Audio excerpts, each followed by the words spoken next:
Hello, I'm Jennifer and I'm 27 years old. When I was young, my parents died in a car accident, and I had no other family to take care of me. So I went to live in an orphanage. After 3 years, I was adopted by a wealthy couple. My adoptive parents were billionaires, so I had a very comfortable life. They didn't want a lot of attention about my adoption, so they kept it private. They preferred to help quietly. When I grew up and moved into my own place, my adoptive parents decided to expand their business and traveled around Europe for new opportunities. During this time, I met Jack, who is now my ex-husband. We met in college and liked each other right away. Jack was cheerful and caring, and the more we talked, the more I liked him. Our dates eventually led us to become a couple. We had a great relationship, but there was one issue. Jack's family didn't like me. The first time I met them was right after Jack and I graduated from college. He waited until we both had good jobs and were settled in our lives before introducing me to his parents. Jack had warned me that his parents could be a bit judgmental about their children's partners, so he wanted me to make a good impression. I didn't mind, but I was very nervous about meeting them. By the time Jack introduced me to his parents, we had been dating for 4 years and were already engaged. I figured this might be a problem for his parents since they hadn't met me as his girlfriend. I remember being really worried about it and talking to Jack about my fears the day before we were supposed to meet them. "They're going to hate me, Jack." "They won't, I promise," Jack reassured me. "Don't you think they'll be shocked to find out we're engaged?" "Well, yeah, but I don't think it will be that big of a deal." "Are you serious right now? You were worried about introducing me to them because you know how judgmental they are, and you think introducing me as your fiancé won't make them judge me even more." "Look, even if they do, does what they say really matter? It doesn't to me, but I know you're always so careful about what they think." "I promise you that it won't affect or matter to me at all, Jennifer." "All right, if you say so. But do you think maybe we should just not tell them we're engaged and then like a month or so later, we should tell them? Would that make you feel better about this whole thing? Because I have no problem with either option." "I think we should hide it just in case. I'll do anything to get on their good side." "You have nothing to worry about. I'll be there with you no matter what." "Thanks, Jack."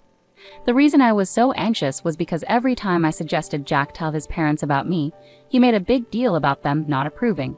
Now I understood why. Jack's family was very wealthy and loved luxury. They wanted the same for their children and only accepted their dating choices if they came from wealthy backgrounds, equal or richer than theirs. Compared to their lifestyle, mine wasn't rich at all. I hadn't told Jack about my family because I didn't see the point. When I finally realized why he was so insistent on keeping me hidden from his parents, I felt it was even less necessary for them to know about my background. I wanted them to like me for who I am, not for my family's money. Naively, I believed they would appreciate me that way, but I was wrong. We decided to meet Jack's parents at a fancy restaurant. Jack held my hand as we walked in. I wore my engagement ring on a necklace to keep it close but not obvious. When we reached our table, his parents already seemed annoyed. Jack warned me they were strict about punctuality, and we were 2 minutes late. Not a good start. His parents gave me a quick look of disapproval and then ignored me while they talked to Jack. I felt really small in their presence. The longer they ignored me, the more I wanted to leave. I kept quiet until Jack finally introduced me. "Mom, Dad, you can't just talk to me. This is my wonderful girlfriend, Jennifer." "Oh, hello. It's a pleasure to meet both of you," I said. "Hi. I wish I could say the same." "Mom, what?" "I'm just telling the truth. So Jennifer, Jack mentioned you both met in college. Is that correct?" "Yes, we did. We had some classes together." "And how did you manage to afford that college? It's known for its high tuition and selectivity." "Dad, that's enough." "Jack, don't speak to your father like that. He's asking a reasonable question. Jennifer, please answer." "I had a full scholarship. I'm really grateful for the opportunity because I learned a lot and met Jack, which has been wonderful." "Well, meeting Jack must be one of the best things that's happened to you. He's wealthy and you seem to need that kind of money. At least you're smart because your looks aren't all that impressive, you know." "You know what? That's enough. We're leaving. Come on, Jennifer." Jack grabbed my hand and we walked out. I was shocked by how his parents had treated me. It was hard to believe that people could be so openly mean to someone's face. I was too stunned to even process my feelings. The car ride home was silent because Jack was furious. When we got home, Jack made sure I was okay, but honestly, I didn't know how to feel at that moment.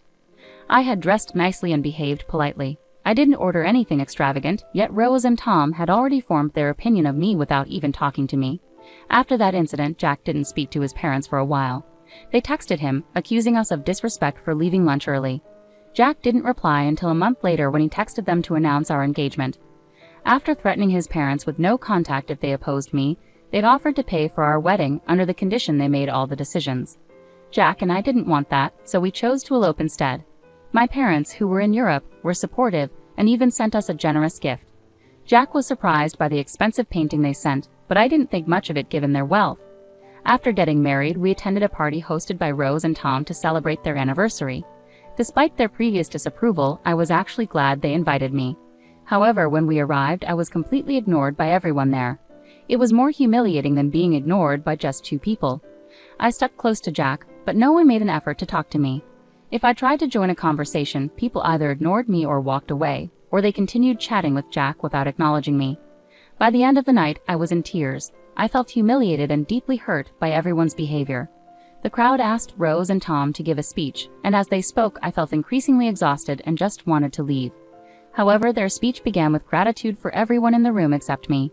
It felt like a series of jabs directed at me, which the guests found amusing. Unable to bear it any longer, I got up and left. I took an Uber home, crying the whole way until Jack returned. When he arrived, he seemed upset and frustrated. "Why did you walk out like that? Do you realize how embarrassing that was for me?" "What? What are you talking about?" "Don't pretend you don't understand, Jennifer. I had to endure my parents yelling at me and the guests pitying me for being with you." "Are you serious? What about how humiliating it was for me? Come on, Jennifer, you could have toughed it out for one night.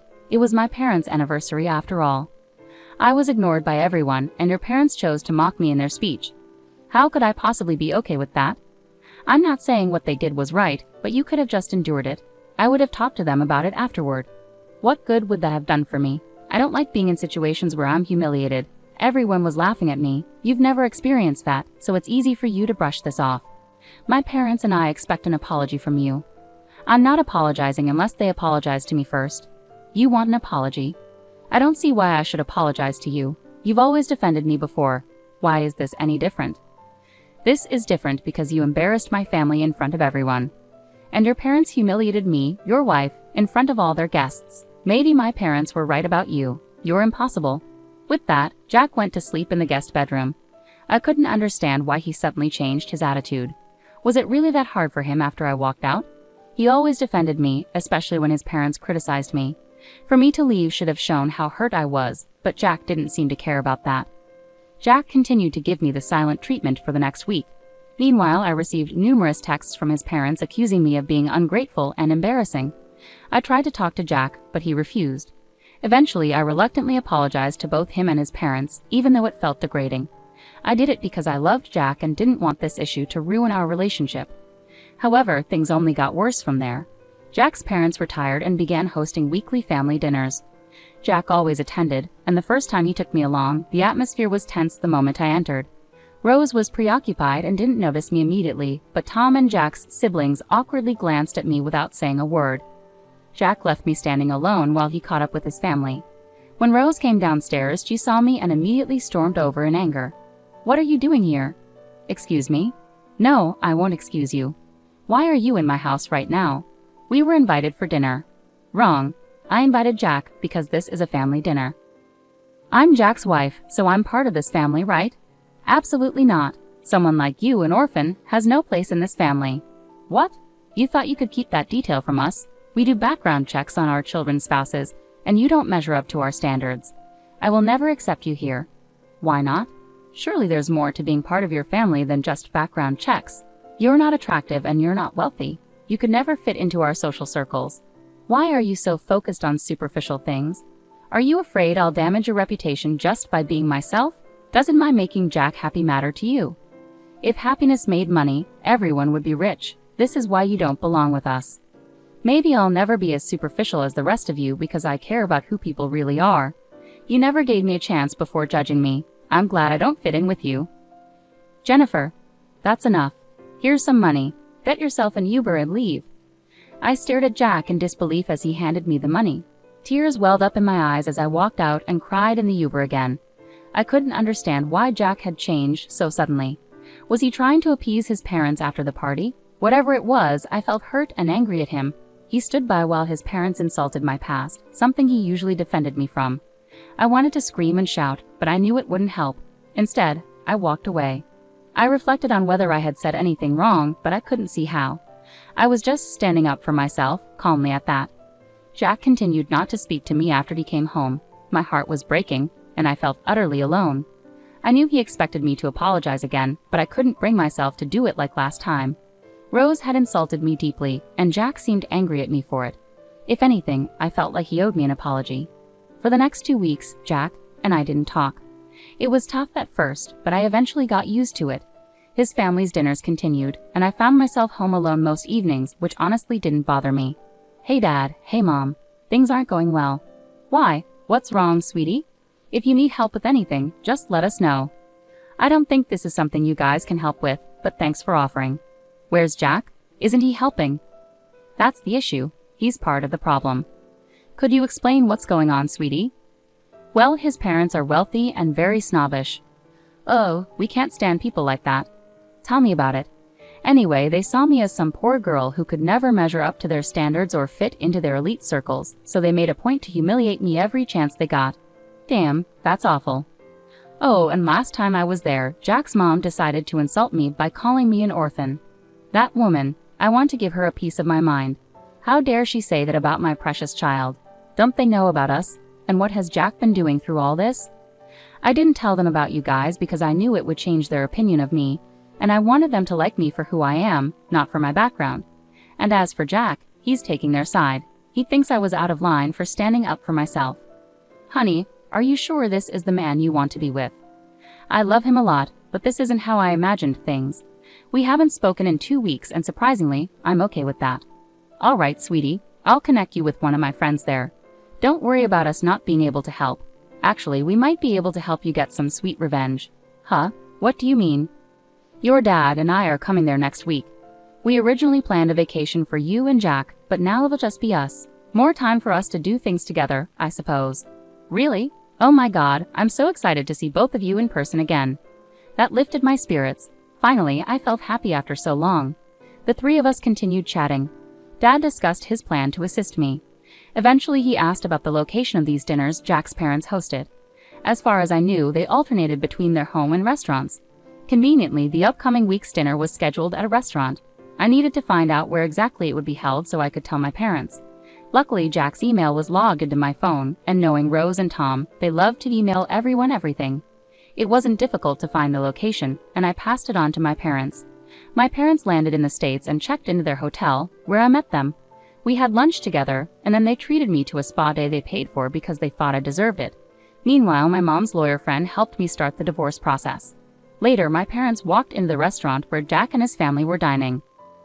According to Dad, as they approached the table, Tom and Rose started whispering to each other, recognizing Dad. Mom later told me how their conversation unfolded.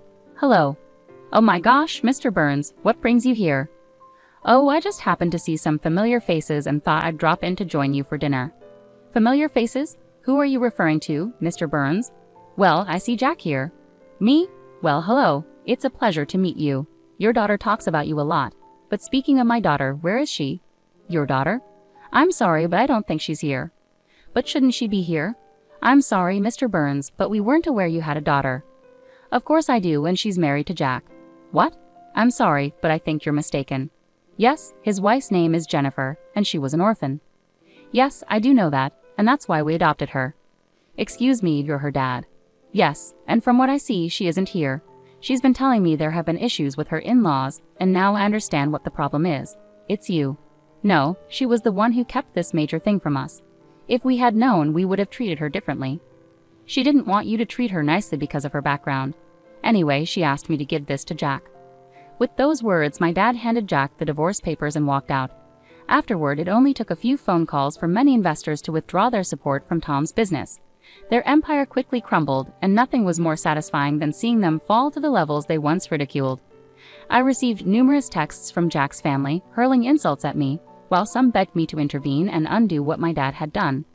Thankfully, Jack signed the divorce papers without any resistance. Afterwards, my parents and I went on a long vacation. I had an amazing time and started to heal slowly. Losing the love of my life hurt, but I also learned the importance of standing up for myself. I'm deeply thankful to my parents for everything they've done, and I'm excited to see what else life has in store for me.